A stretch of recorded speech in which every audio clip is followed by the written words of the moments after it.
नोफा का रोल यही होता है कि देखिए जब नए अपार्टमेंट डेवलपर्स आते हैं, अपार्टमेंट में रहने लोग आते हैं, उनको कोई आइडिया नहीं होता है। देखिए तो हम लोग क्या करते हैं, उनको हेल्प करते हैं कि कम्युनिटी एनिमल्स जो हैं they are part of our system, we can't I mean there is no question of saying कि they should not be there. तो ये सारी बातें सोचते हुए I think the state government has taken some action now and we are trying to get this de-linked, जो इनके dues हैं उसको de-link करा जाए और होपफुली हो जाएगा कुछ ना कुछ, किसी हद तक तो होगा। जय हिंद, मैं हूं अमिताभ। मेरा चैनल देखने के लिए शुक्रिया। नोएडा सोशल मूवर्स के छठे एपिसोड में आपका बहुत बहुत स्वागत है। आज देखेंगे श्री राजीव सिंह प्रेसिडेंट नोफा से मुलाकात का दूसरा हिस्सा। मुलाकात का पहला हिस्सा जानकारी से भरपूर था, आपने एंजॉय किया होगा। तो एक बार फिर स्वागत करते हैं श्री राजीव सिंह का। राजीव जी, आपका बहुत बहुत स्वागत है। अब हम शुरू करते हैं अपनी मुलाकात का दूसरा हिस्सा। और ये जो मेरा सवाल है ये भी आपके दिल के बहुत बहुत नजदीक है, क्योंकि ये साइकिलिस्ट की सेफ्टी को कंसर्न करता है। दोनों तरह के साइकिलिस्ट, एक वो जो अपने काम पे साइकिलों से जाते हैं और दूसरे वो जो साइकिल को एक्सरसाइज की तरह और एंटरटेनमेंट के लिए इस्तेमाल करते हैं। तो किस तरह से हम नोएडा को साइकिलिस्ट के लिए सेफ बनाएं, बहुत जरूरी है। इसके बारे में नोफा क्या कर रहा है? कर्नल साहब, जब आपने साइकिलिस्ट के बारे में बात शुरू करी तो एक स्माइल आ जाती है फेस पे। बहुत ही अच्छा लगता है वो साइकिलिंग की जब बात शुरू हो जाती है। ये एक साइकिलिंग जो है एक environment friendly mode of transport है जो किसी भी मॉडर्न सिटी के लिए बहुत ही इंपॉर्टेंट होता है। अगर हम मॉडर्न सिटी जैसे एम्स्टर्डम की बात करें तो वहाँ पर 90% लोग जो है साइकिल से अपना transport as a transport use करते हैं। जो साइकिलिंग स्पेशली जो पॉपुलर जो हुई है नोएडा में, खासकर इस डिस्ट्रिक्ट में, वो कोविड के टाइम में बहुत ज़्यादा हुई है, क्योंकि एक ऐसा स्पोर्ट था या ऐसी एक्सरसाइज थी, वर्कआउट था जो कि सेफ डिस्टेंस भी रखता था आपस में, और मतलब दो साइकिल्स के बीच में सोशल डिस्टेंसिंग भी फॉलो हो जाती थी, मेंटेन हो जाती थी, और जो व्यक्ति को एक्सरसाइज भी मिल जाती थी।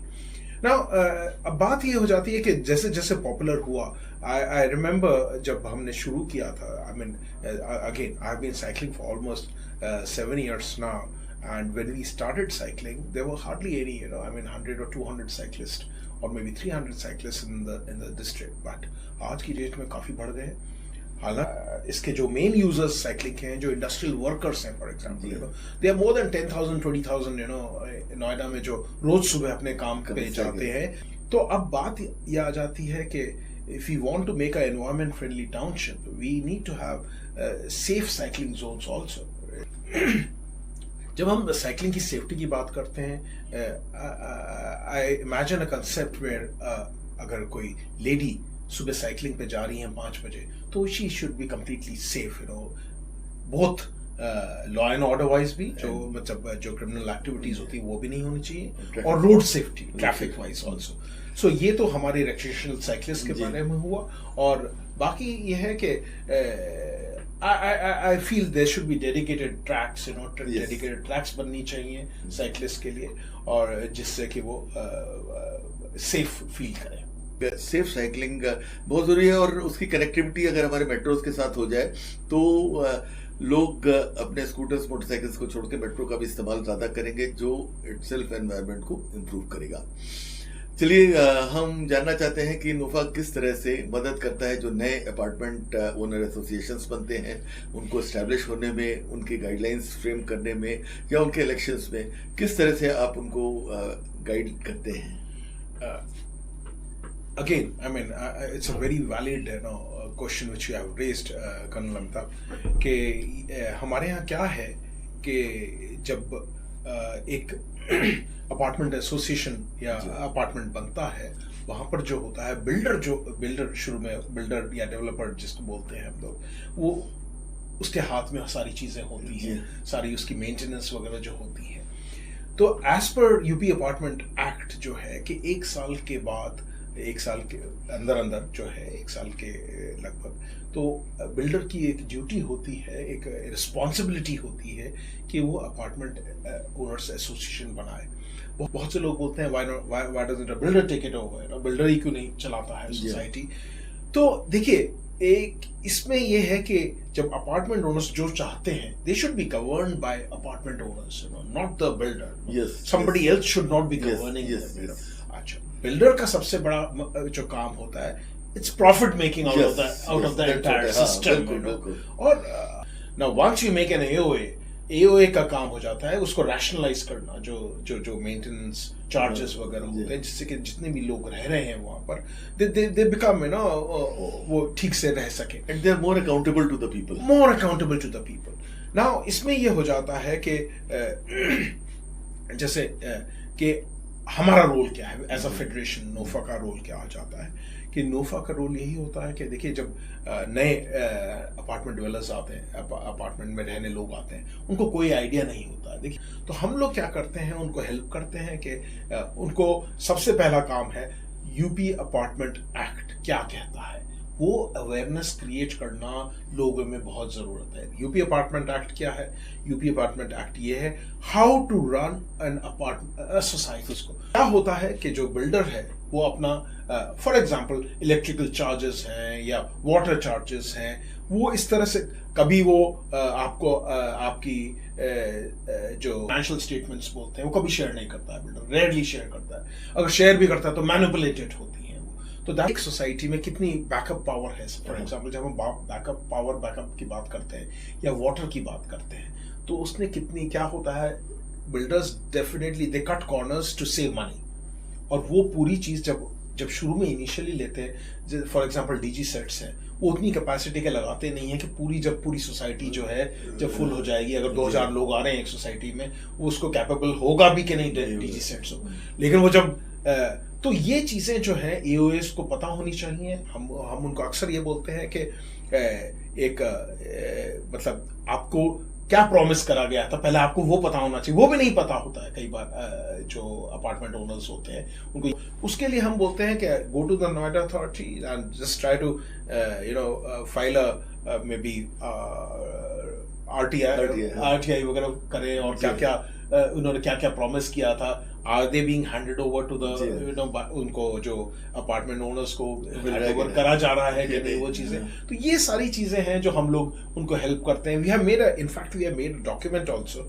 एक मैंने और हमारे जो कुछ अपार्टमेंट जो एओए एसोसिएशन से हमने मिलके एक बनाया है, एक डॉक्यूमेंट बनाया है जिसमें क्या क्या चीज़ हैंडिंग ओवर में क्या क्या चाहिए। तो वही हम चीज़ करते हैं कि जो अपार्टमेंट उनकी क्वालिटी ऑफ लाइफ कम से कम इम्प्रूव हो सके। तो यही एक हमारा फेडरेशन का ऑब्जेक्टिव हो जाता है वो जब बनती है। बहुत ये सब जो आपने बात बताई है, ये सब बहुत जरूरी है, स्पेशली नए अपार्टमेंट ओनर्स के लिए। कई बार ऐसा भी होता है कि बिल्डर्स बहुत शॉर्ट चार्ज करते हैं इन सब कई इश्यूज में। तो जब तक उन्हें पता नहीं होगा तब तक वो कैसे यकीन करेंगे कि उनको जितनी भी चीजें लेनी है, टेक ओवर करनी है, वो ले रहे हैं। Absolutely. अगला सवाल मेरे दिल के बहुत करीब है, क्योंकि मैं हमेशा से काफी दिनों से मेरे घर में हमेशा कोई ना कोई एक पेट रहा है। बहुत सारे ऐसे पेट्स होते हैं जो सोसाइटी में हमारे रहने के, जैसे पिटबुल्स हुए या रॉटवाइलर्स हुए, जो मेरे ख्याल से बैंड है, और भी ब्रीड्स होंगी। तो इसके बारे में क्या पॉलिसीज हैं? क्योंकि हमने देखा है कि किस तरह, और इस तरह के वीडियो बड़े वायरल होते हैं कि लिफ्ट में देखा कि कोई बच्चा, कोई डिलीवरी बॉय जा रहा था, उसको काट लिया, या कोई बच्चा जा रहा था उसको काट लिया। इस तरह के वीडियोस हम देखने में आते रहते हैं। तो क्या पेट ओनर्स की रिस्पॉन्सिबिलिटी है, और किस तरह से हम लोग आप उसमें यकीन करते हैं कि पेट्स और एनवायरनमेंट और रेजिडेंट दोनों के लिए जगह को एग्जिस्ट करने लायक हो? Colonel Amitabh, this is a very sensitive topic, because दोनों तरफ से, मतलब जो पेट ओनर्स हैं या जो नॉन पेट ओनर्स हैं या कम्युनिटी एनिमल्स हैं, जो हमारे कम्युनिटी डॉग्स हैं, तो ये सारी जो है, मैं इस पूरी चीज को मैं कम्युनिटी एनिमल्स के बारे में आपसे बाद में बात करूंगा। पेट्स का जहां तक है सर, ये जो पेट्स की जहां तक हम बात करते हैं, आई स्ट्रांगली बिलीव कि नॉर्मली एनिमल्स को कोई हेट नहीं करता है, चाहे वो कम्युनिटी कहीं पे भी रहते हो, सोसाइटी में रहते हो. It's the fear eight times, जो जैसे रेजिडेंट फियर करता है, एक नेचुरल फियर है. It could be it could have a base of something else, background कुछ भी हो सकते हैं. बचपन में कोई उस तरह की घटना घटी हो, किसी ने डॉग अटैक कर दिया हो बचपन में या कुछ, तो वो एक चीज है. और उसी तरह दूसरी तरह से ये भी है कि pet owners also have to be a little responsible. उसमें उनकी रिस्पॉन्सिबिलिटी भी हो जाती है कि दे शुड रिकग्नाइज कि if a person has a fear of a pet, so they should be honored. Yes. Exactly. That's the right word. For it. They should be honored. कि ठीक है, देखिए एनिमल रखना, पेट रखना अच्छी बात है, अच्छा है, बिकॉज इट्स इंटर स्पीशीज का प्यार जो ह्यूमैनिटी में बच्चों का, जो बच्चे पेट्स के साथ ग्रो होते हैं उनकी अलग ही होता है. their nature is different.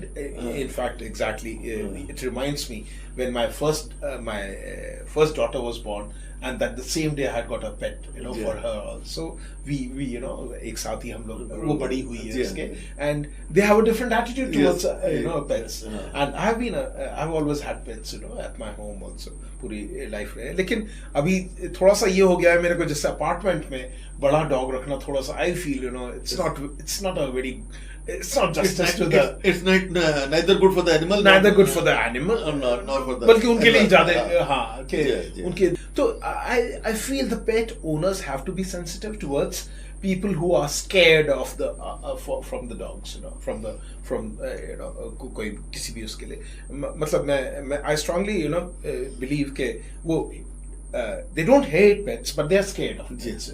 But do you have any rule which prohibits people from keeping violent pets? There's no law for it. There's no rules. There's no rules. I don't think so. There's any law to we can restrict any species of dogs. Maybe you could take it up. Keeping what we are talking is for the animals, not for the men. Exactly. That's a very very valid point. I know, Colonel Saab, you're also an animal lover. Yes, I've also had pets. Yes. But I mean, I wouldn't like to keep a breed of dog which could be harmful with the society. For example, I would never want to do that. Now coming to the community animals, देखिए ये एक इसमें किसी की responsibility नहीं होती, और उनको किस तरह से, क्योंकि ज़्यादातर जो डॉग बाइट केसेस होते हैं मेरी अपनी सोसाइटी में होते हैं, और एक दो आइडेंटिफाइड कम्युनिटी एनिमल होते हैं जो पता है कि काटते हैं, लेकिन फिर भी आप कुछ नहीं कर पाते उनका, क्योंकि कुछ ऐसे नियम है या जो भी मैं कह लूँ, तो उसको हम कैसे कंट्रोल करें, क्योंकि बच्चों के लिए या एल्डरली के लिए तो बहुत ही बड़ी परेशानी का सबब बन जाते हैं. देखिए सर, community animals जो हैं, they are part of our system. We can't, I mean, there's no question of saying कि they should not be there. Let's put it that way. Community animals could be no. Let's say murderer is also a community man, but we put him in jail. So if there's a dog in my society who bites people, why can't we have a law or some rule which puts him in a place where it doesn't, because it is causing injury to people. So like a criminal is put in jail, we should also have similar thing for a community animal which is persistently biting people. If there's an aggressive dog, for example, definitely they should be isolated from the system. At least till the time they should be given, चाहे जो भी उनको. They're friendly community animals. No one minds them. Nobody minds that. तो वो एक चीज है कि that should be addressed. अगर कोई भी aggressive dog है, they should isolate them from the society. This I'll request you to take up. This you must take up. Definitely, I would definitely. I'm always for that. That should be done. Now coming to another thing which is, ये सब मेरे दिल से सवाल है part 2 में. मैं खुद एक सिक्योरिटी कंपनी चलाता हूँ, and lot of our security guards are ill treated, especially in the housing societies, because they are trying to follow rules which are set by the society. He is not putting his own rules. He's been told by the management that you will do XYZ, and when he does XYZ, he comes on the wrong side of someone, and then he is abused at times. We have seen cases of them being manhandled. how do you sensitize people that these individuals are doing their duty? ये अपना काम कर रहे हैं और आपकी सुरक्षा के लिए काम कर रहे हैं, तो अगर आप इनको कोऑपरेट नहीं करेंगे तो इसमें आपका ही नुकसान है. इसको सेंसिटाइज हम कैसे करते हैं? These incidents are very unfortunate. The ones which you are referring to, they're sad and unfortunate. ये होना नहीं चाहिए कम्युनिटी में. लेकिन I think there's a दोनों तरफ से थोड़ा सा कमी रहती है. क्या हाँ, बिल्कुल बिल्कुल दोनों तरफ से कमी है. पहले मैं उनकी कमी की बात करता हूँ जो हमारे सिक्योरिटी एजेंसीज हैं. For example, you know, many of them are not very well organized. You know, I mean, I've seen it myself. जो गुड एजेंसीज हैं, जो अच्छी एजेंसी हैं, जहाँ पर प्रॉपर ट्रेनिंग होती है, the behavioural pattern of the security guards with social जो सोसाइटीज रहते हैं, तो वो एक बहुत इंपॉर्टेंट है. सेकेंड वुड बी कि द बिहेवियर ऑफ द जो सोसाइटी के लोग जो मिसबिहेव कर, that is really unfortunate. If educated people start behaving like that, तो अब उनको हम कैसे एजुकेट? देखिए, आप ट्रेनिंग सिक्योरिटी गार्ड्स को तो ट्रेन कर सकते हैं. How do you train the people who are training? But you can just put some poster or something that this man is doing. He's doing his job. On the guard post, you can say कि in case he's being rude to you, please bring it to our notice. But please cooperate with him. चलिए, एक और topic जो मैं आपसे लेना चाहता था, ये हेल्प्स के बारे में है. हमारे सभी घरों में हेल्प सर्विसेज देते हैं जिनके बिना हमारा काम मुश्किल है. तो उनके बारे में हम क्या सोचते हैं, किस तरह? पहली बात तो सबसे पहले हमें सिक्योरिटी इश्यूज का ध्यान रखना पड़ता है. वो आप करते होंगे कि उनका आइडेंटिटी कार्ड्स और पुलिस वेरिफिकेशन वगैरह, वो तब तो that is part of the routine. But while doing this, what are we doing for them to improve their living standard? तो मेरे कुछ सजेशंस थे इसके बारे में, और क्या इनमें से अगर आप लोग कुछ कर रहे हैं तो बहुत अच्छा है, नहीं तो in case you can take up. पहली बात, एक कई जगह आपने देखा होगा, स्पेशली जहाँ पे बिल्डिंग का काम चलता होता है, कंस्ट्रक्शन वर्क चलता है, तो वहाँ पे क्रशेस वगैरह लोग बनाते हैं, एनजीओ वाले जाके, जहाँ पे लेबर आते हैं तो अपने बच्चों को रख देते हैं जब तक वो औरतें काम कर रही हैं. तो क्या इस तरह के हम क्रश सोसाइटीज़ में प्लान कर सकते हैं? दूसरा पॉइंट था मेरा कि एडल्ट एजुकेशन, उनके क्या हम उनके स्पेयर टाइम में हफ्ते में 1 दिन 2 दिन क्या कुछ क्लासेस चला सकते हैं, जिससे एक उनको बेसिकली उनको बैंक अकाउंट खोलना, उनको अपना आधार कार्ड, मतलब इस तरह की चीज़ें जिससे वो अपने जो हितों की रक्षा कर सकें. और तीसरी बात है कि अपस्किलिंग की. बहुत सारे होम मेकर्स होते हैं जो घर में रहते हैं और बहुत अच्छा खाना बनाते हैं. तो क्या हम एक ऐसी चीज़, कोई ऐसा कोर्स कर सकते हैं कि जैसे 12 के का टाइम हुआ जब सब लोग फ्री रहते हैं, सब लोग अपना काम कर लेते हैं और बच्चे भी आने में टाइम रहता है, तो 1 घंटे का कोई कोर्स, कुकिंग कोर्स चला सके. उससे आपका भी फायदा है, आपको भी बेहतर खाना मिलेगा अपने घर में आपके मेड द्वारा, और मेड्स की भी अपस्किलिंग हो रही है. तो क्या इन तीनों मुद्दों पे क्या आपका क्या विचार है और क्या आप कर सकते हैं कुछ? Let me admit this कि not too much of work has been done in this field, but I would also say that attempts have been made. ऐसा नहीं है कि we are not aware about these issues. For example, अगर हम शुरू करते हैं इससे कि जैसे बहुत सी सारी सोसाइटीज में there are large number of जो क्रैश वगैरह की बात कर रहे हैं आप, वो बड़ी सोसाइटीज में it's a very useful kind of proposal. जैसे जो छोटी, देखिए सोसाइटीज भी जो है हमारी, there different ranges of society. एक होती है सोसाइटी, स्मॉल सोसाइटी, जहाँ वहाँ 100, 150, 200 ज़्यादा अपार्टमेंट्स होते हैं, तो वहाँ इतना शायद ये ज़रूरत नहीं पड़ती है वहाँ पर. लेकिन जो बड़ी सोसाइटीज़ है जहाँ 500, 600, 700, और एक सुपर लार्ज है सोसाइटी जहाँ 1000, 2000, 5000 तक भी है, जो 2-3 सोसाइटीज जो हैं तो ऑलमोस्ट नियरिंग 5000. तो वहाँ तो इट्स अ मैंडेटरी, ज़रूरी है कि वहाँ ये सारी चीज़ें होनी चाहिए. तो coming over to your points which you have raised, इनके देखिए, for example you are saying इनका अपस्केलिंग अगर करना, स्किलिंग, जस्ट स्किलिंग के लिए maybe vocational kind of जिससे कि इनके फॉर एग्जाम्पल चिल्ड्रन के लिए, इनके बच्चों के लिए कंप्यूटर एजुकेशन करनी चाहे, जो या फिर इनके लिए नहीं, मेड्स के लिए मैं कह रहा हूँ, मेड जो आपके घर में खाना बनाती है, अगर हम उसके लिए क्लास चलाएं, खाने बनाने का ही क्लास चलाएं, तो आपके घर में बेहतर खाना बनाएगी। और I think so, that's a very good suggestion. Yeah. I mean, I think we'll take a note of it, and possibly we can take it forward in some of the societies.